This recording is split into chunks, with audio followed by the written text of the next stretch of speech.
Autophagy fasting, 17 to 72 hours. There is much debate about what hour of fasting autophagy kicks in. Think of it a little bit like a dimmer switch, because what happens is that autophagy is slowly turned on and then it gets at its brightest around the 72-hour mark. Now, what autophagy does is it helps to rid the body of senescent dead zombie cells, essentially.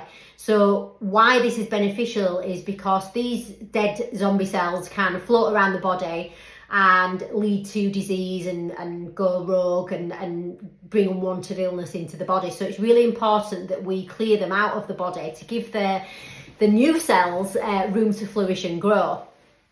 The healing benefits of autophagy are vast, and it's really, really powerful for the body. But the simplest way to know when it's time to do an autophagy fast is if you are wanting to detox, if you are wanting to improve brain function and cognition, if you're wanting to prevent a cold, and if you're wanting to balance out your sex hormones. So times when you might use autophagy to detox is if you've been on an indulgent holiday and you've totally gone off the radar with your food intake and you know that you've had quite a toxic time away, then you would maybe use an autophagy fast after this period of time to rebalance the body and rid it of any toxins and things that have happened whilst you're on holiday. So the brain benefits from intermittent fasting. And these benefits build with autophagy fasting.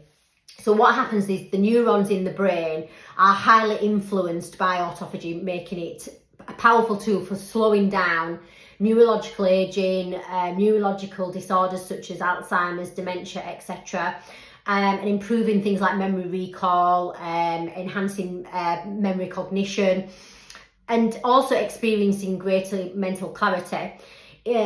Lean into your autophagy fasting when your mind is unfocused, if you are struggling to concentrate, if you know you have a big project coming up and you want to be razor sharp.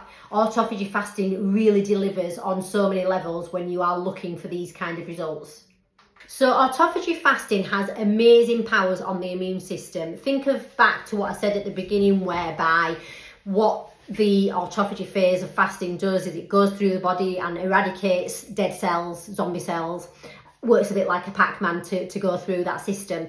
So when you are looking to do autophagy fasting to prevent a cold, it makes sense that it would help to eliminate germs, disease, that kind of thing. So if you're stood next to somebody that's coughing and spluttering and you really don't want to succumb to those germs, then you would be able to know, safe in your knowledge, that you could do an autophagy fast and, fingers crossed, eradicate those germs from your body and not succumb to those illnesses. In fact, often what I advise for people when they are feeling under the weather or they are have succumbed to a cold, flu, whatever, is actually if you fast throughout that process, it makes the symptoms take less hold on the body, and it also shortens the length of the illness. So the ovaries are really, really responsive to autophagy. So this makes this type of fasting really, really helpful for the perimenopause, people trying to get pregnant, and also if you are dealing with a diagnosis of polycystic ovary, PCOS, as it brings the health back to your ovaries and balances out your hormones. So studies done on PCOS are proving that a key contributory factor to this condition is a dysfunctional autophagy. So if you then become an expert at autophagy fasting, you are going to give a helping hand to this process within your body. So if you are somebody that has a PCOS diagnosis, then I would strongly advise you looking to doing autophagy fasting.